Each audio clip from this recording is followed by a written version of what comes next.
अस्सलाम वालेकुम, welcome back to my channel login. आज हम करेंगे पार्ट 2 क्वेश्चन आंसर्स, और वो भी बताओगी कौन से आ सकते हैं और कौन से बहुत इंपॉर्टेंट जो आपने ज़रूर करना है। अब लिखा हुआ list the different continuous variation in plant. Continuous variation होती है थोड़ी सी चेंजेस, डिसकंटिन्यूस होती है या नहीं, इसमें थोड़े से चेंजेस होते हैं। तो वो आप बताएं प्लांट्स के अंदर कहाँ होते हैं। सीड कलर में होता है, इन wheat grain and seed mass in gram and fruit mass in oranges, size of shoot and root, इन सब में थोड़े थोड़े डिफरेंसेस होते हैं। अब आप कलर को ले लो, आप मैस को ले लो, मैस में भी डिफरेंट है, कलर में भी डिफरेंट है। फ्रूट मैस ऑरेंज में भी डिफरेंस है, कुछ बड़े होते हैं। क्वेश्चन नंबर 2 एंड जो 3 है वो बिल्कुल एम ही है, वो नहीं करना है आप लोगों ने। अब question number 4, give example of common discontinuous variation in human. Discontinuous मैंने कहा था या तो है या तो नहीं है। तो टंग रोलर कुछ लोग कर सकते हैं और कुछ लोग नहीं कर सकते। Blood group, RH factor, male and female gender जो होता है, क्योंकि अब मेल और फीमेल में चेंजेस नहीं है, या तो है या तो नहीं है। Free and attach air lobes, जो हमारे कान के जो नीचे एयर लॉब्स होते हैं वो कुछ के चिपके हुए होते हैं और कुछ के फ्री होते हैं, कुछ के चिपके हुए नहीं होते हैं, और बहुत कम होते हैं जिनके अटैच होते हैं। नेक्स्ट है हिस्टोग्राम की डेफिनेशन बताइए, इंपॉर्टेंट है, ये आ सकती है डेफिनेशन। तो हिस्टोग्राम की वही डेफिनेशन है, the graph represent of frequency distribution. हम ग्राफ के अंदर फ्रीक्वेंसी को रिप्रेजेंट कर रहे होते हैं, या तो फिर आप ये भी लिख सकते हो जो मैंने ऊपर लिखी हुई है, the graphical representation of the data of a heredity trait in histogram as a biology को आप देखें, वरना मैथ्स में तो ऐसी नहीं है। और what is the ultimate source of genetic variation. सवाल का सिंपल मतलब ये है कि जो इंसान के अंदर चेंजेस आते हैं, जैसे कि आई कलर हो गया, हाइट हो गई, बालों का कलर हो गया, बहुत सारी चेंजेस होती हैं इंसान के अंदर, तो वो आती कहाँ से हैं।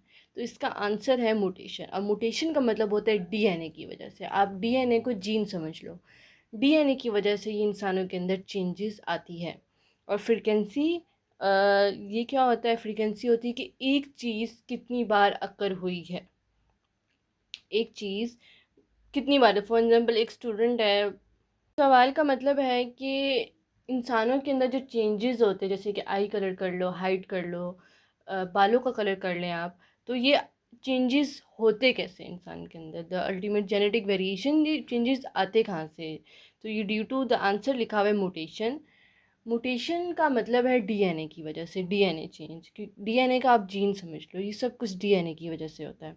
अब क्वेश्चन नंबर 7 है फ्रीक्वेंसी। फ्रीक्वेंसी का मतलब होता है कि एक चीज़ कितनी बार अकर हुई है। उसके बाद है व्हाट इज़ वेरिएबल। वेरिएबल क्या है, ये शो करता है वेरिएशन को, चेंजेस को, जैसे कि हाइट इन मैन। और उसके बाद है इस वेरिएशन इज़ हेरिटेबल। जो हेरिटेबल होता है उसका मतलब होता है जीन पास फ्रॉम पेरेंट। कि जो वेरिएशन होती है, जो मैंने कहा जो चेंजेस इंसान के अंदर होते हैं, क्या वो इनहेरिटेबल है? नो, हेरिटेबल है, क्योंकि पेरेंट्स से आ रहे हैं। इनका मतलब है कि पेरेंट्स से नहीं आ रहे, तो no, variation is heritable due to changes. उसके बाद है is human height a continue discontinuous. Continuous है क्योंकि थोड़े से चेंजेस आ रहे हैं, किसी की 5.5 है, किसी की 5.6 है, इस तरह। ये नहीं है कि या तो 5 है या तो 6 है, ये नहीं है। उसके बाद है इस टंग रोलिंग आ कंटिन्यू डिसकंटिन्यू। जैसे डिसकंटिन्यू, या तो कोई टंग रोलिंग कर सकता है या नहीं कर सकता। Given example of continuous varying trait. अब वो कह रहे कंटिन्यूस के एग्जांपल दे, एक तो है human height, skin colour, intelligence in man. उसके बाद है what do you mean by genetic variation. जो जेनेटिक वेरिएशन को आप उसका मतलब बताएं। आंसर तो बिल्कुल ये लिखा हुआ है कि बहुत कॉमन होता है इंसानों के बीच में, जहाँ पॉपुलेशन होती है उसे जेनेटिक वेरिएशन कहते हैं। हाँ, वैसे कॉमन तो है। वेरिएशन आप यही कर लो, ड्यू टू म्यूटेशन होती है, डीएनए की चेंज होने की वजह से होती है, और आप ये कॉमन होता है एंड तो is now as genetic variation. को मेरी वीडियो पसंद आई है तो सब्सक्राइब करना ना भूलिएगा और साथ बेल आइकन को दबाना भी ना भूलिएगा। अल्लाह हाफिज़।